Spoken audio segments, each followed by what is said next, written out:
Assalamualaikum warahmatullahi wabarakatuh.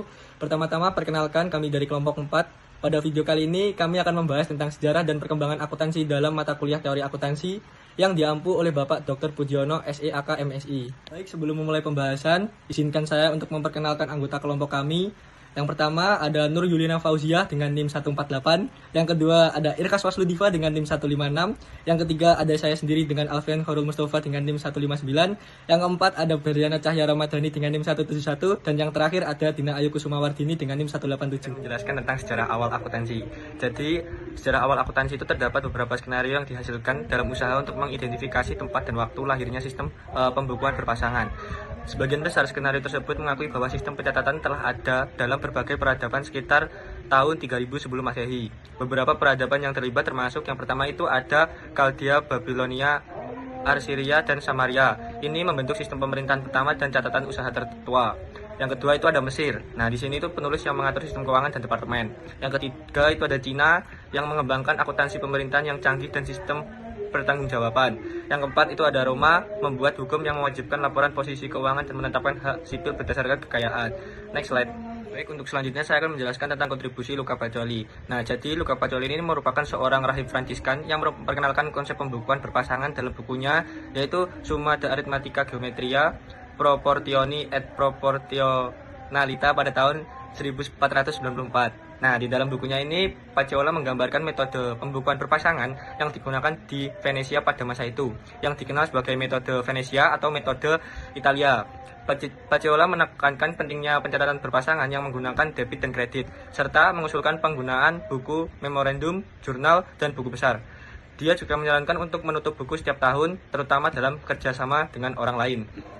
Baik, untuk selanjutnya saya akan menjelaskan tentang evolusi perkembangan pembukuan berpasangan. Jadi, metode Italia ini menyebar ke seluruh Eropa pada abad ke-16 dan ke-17, kemudian memiliki karakteristik dan perkembangan baru, menjadi model pembukuan berpasangan yang kita kenal sekarang. Jadi, casing itu menggambarkan secara garis besar rangkaian tahap-tahap perkembangan sebagai berikut. Yang pertama itu pada abad 16 sampai 17. Jadi, perkembangan akuntansi itu mengalami perubahan signifikan sejak abad ke-16, dimulai dengan pengenalan jurnal khusus untuk mencatat berbagai jenis transaksi. Pada abad ke-16 dan ke-17, praktik laporan keuangan periodik mulai berkembang, disertai dengan personifikasi akun dan transaksi untuk memperjelas aturan debit dan kredit. Sistem pencatatan berpasangan kemudian diterapkan lebih luas dalam berbagai jenis organisasi, serta penggunaan akun sediaan terpisah untuk jenis barang yang berbeda mulai diterapkan pada abad ke-17.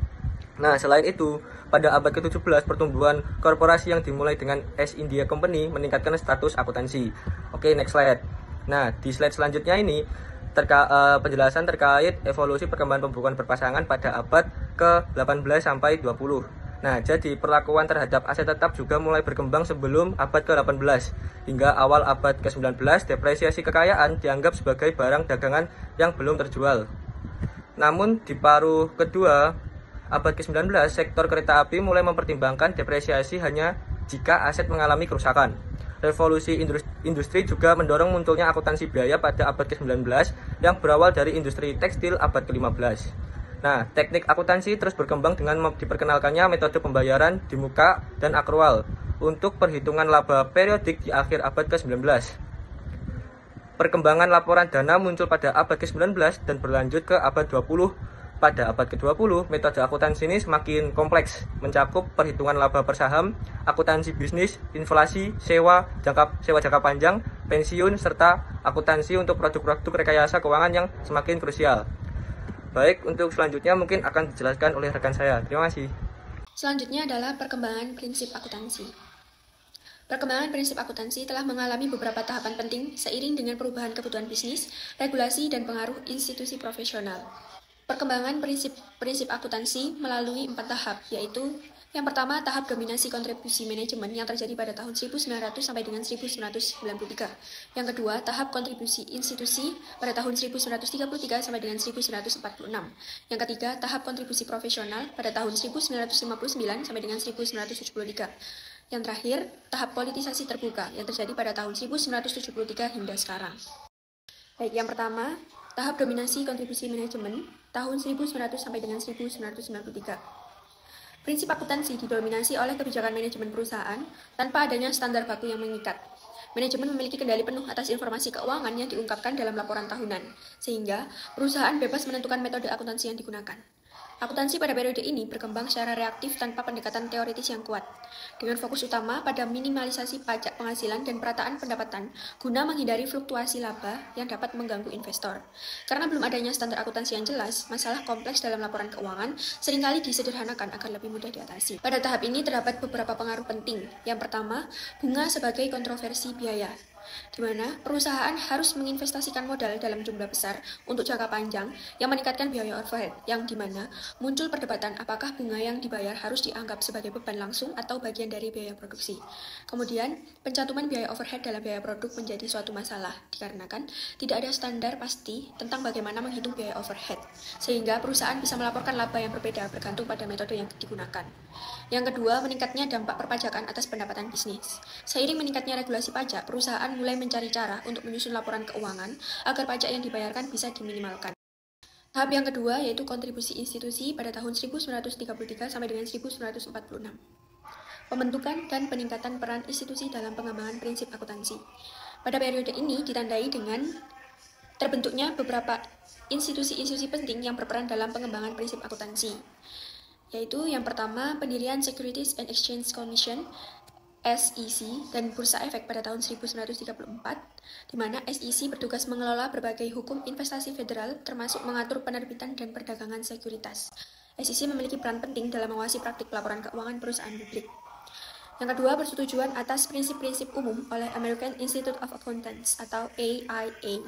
AIA yang kemudian menjadi American Institute of Certificate Public Accountants atau AICPA mulai bekerjasama dengan Bursa Efek untuk menetapkan standar bagi akun-akun raja dan laba rugi, yang dimana hal ini bertujuan untuk memberikan panduan praktik terbaik bagi eksekutif perusahaan dan akuntan. Yang ketiga, pembentukan Committee on Accounting Procedure atau CAP pada tahun 1938. CAP diberi wewenang untuk mengeluarkan Accounting Research Bulletins atau ARB yang memberikan pedoman dalam praktik akuntansi. Kemudian yang ketiga, tahap kontribusi profesional pada tahun 1959 sampai dengan 1973. Sebagai respon terhadap kritik terhadap CAP, AICPA membentuk Accounting Principles Board atau APB pada tahun 1959. APB memiliki misi untuk memajukan pernyataan tertulis mengenai prinsip akuntansi yang berlaku umum.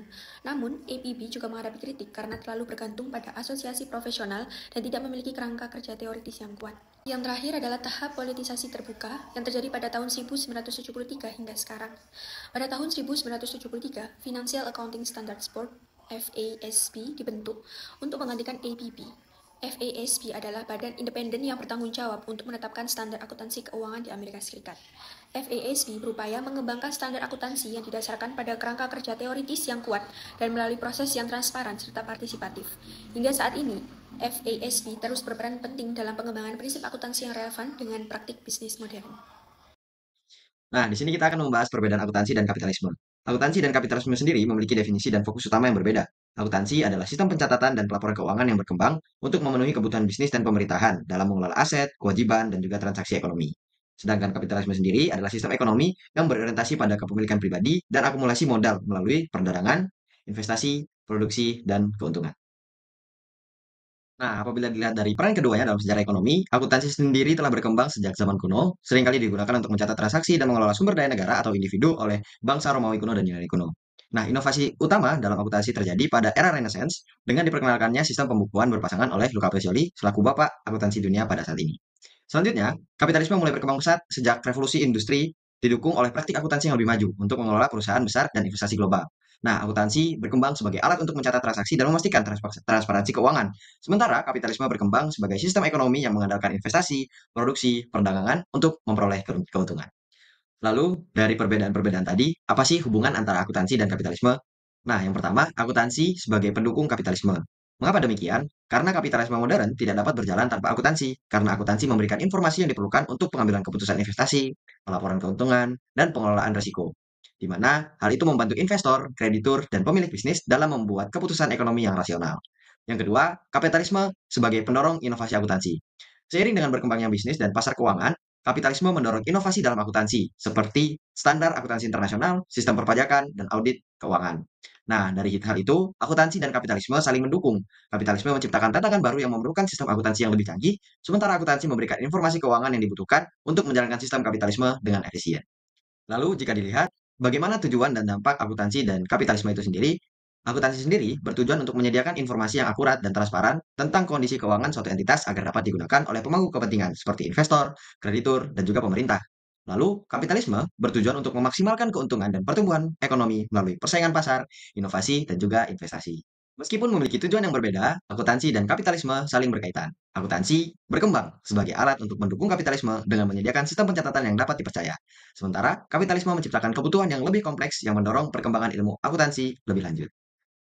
Oke, selanjutnya di sini kita akan membahas tentang relevansi sejarah akuntansi. Untuk yang pertama yaitu akuntansi berkembang seiring dengan perdagangan dan ekonomi. Sejak zaman Mesopotamia sekitar 3500 Masehi, masyarakat sudah mulai mencatat transaksi dengan menggunakan tablet tanah liat untuk mengelola perdagangan dan pajak. Di Romawi kuno dan Yunani kuno, akuntansi berkembang sebagai alat administrasi untuk mengelola pajak, transaksi bisnis dan keuangan negara. Yang kedua yaitu ada akuntansi sebagai alat regulasi dan transparansi. Di Romawi kuno, pencatatan keuangan digunakan untuk mengontrol pajak dan mengatur pengeluaran militer serta pembangunan infrastruktur. Di abad pertengahan, sistem akuntansi digunakan oleh kerajaan dan gereja untuk mengelola aset mereka. Seiring dengan berkembangnya sistem keuangan global, regulasi akuntansi menjadi semakin penting untuk mencegah penyalahgunaan keuangan, korupsi, dan manipulasi laporan keuangan. Baik, yang ketiga yaitu ada peran akuntansi dalam pengelolaan keuangan. Nah, pada abad ke-15 muncul pembukuan berpasangan yang dijelaskan dalam karya Luca Pacioli, Summa de Arithmetica. Sistem ini memungkinkan pedagang dan perusahaan untuk melacak aset, kewajiban, dan modal mereka dengan lebih akurat.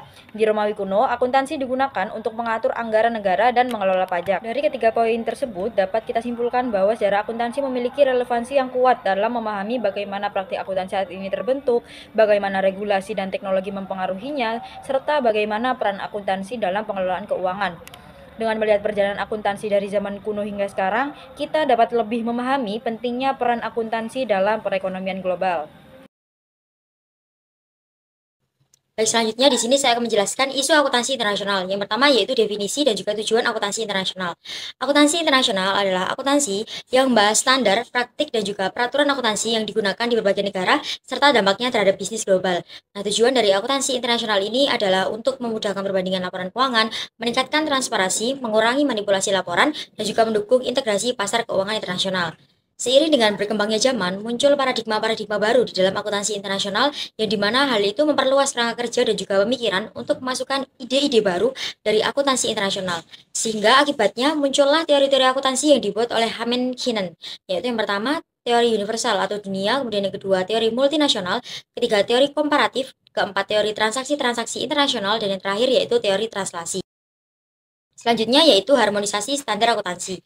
Nah, harmonisasi standar akuntansi ini adalah upaya untuk menyelaraskan praktik akuntansi di berbagai negara tanpa harus menyeragamkan sepenuhnya. Berbeda dengan standarisasi yang mengharuskan semua negara untuk mengikuti standar tertentu, harmonisasi ini lebih fleksibel dan juga memungkinkan adaptasi berdasarkan kondisi nasional. Nah, selanjutnya yaitu manfaat harmonisasi. Harmonisasi ini memiliki beberapa manfaat, yaitu yang pertama, memudahkan negara yang belum memiliki standar akuntansi yang kuat untuk mengadopsi standar internasional. Kemudian yang kedua, mendukung perdagangan dan juga investasi global dengan mengurangi perbedaan dalam pelaporan keuangan. Dan yang terakhir, membantu perusahaan dalam memperoleh modal dari luar negeri dengan laporan keuangan yang lebih mudah dipahami oleh investor-investor global. Selanjutnya yaitu isu-isu akuntansi internasional. Ada beberapa isu-isu akuntansi internasional, diantaranya yaitu yang pertama, konvergensi atau harmonisasi IFRS dan US GAAP. Ini merupakan perbedaan antara standar akuntansi yang diterapkan di berbagai negara, seperti International Financial Reporting Standards atau IFRS yang diterapkan di lebih dari 140 negara, dan Generally Accepted Accounting Principles atau GAAP yang digunakan di Amerika Serikat, di mana keduanya itu memiliki pendekatan yang berbeda dalam penyusunan laporan keuangannya. IFRS lebih berbasis prinsip, sedangkan US GAAP berbasis aturan yang lebih ketat dan juga spesifik, sehingga konvergensi standar ini bertujuan untuk menciptakan keseragaman global dalam pelaporan keuangan. Kemudian yang kedua, isu terkait pengaruh budaya dan juga sistem hukum.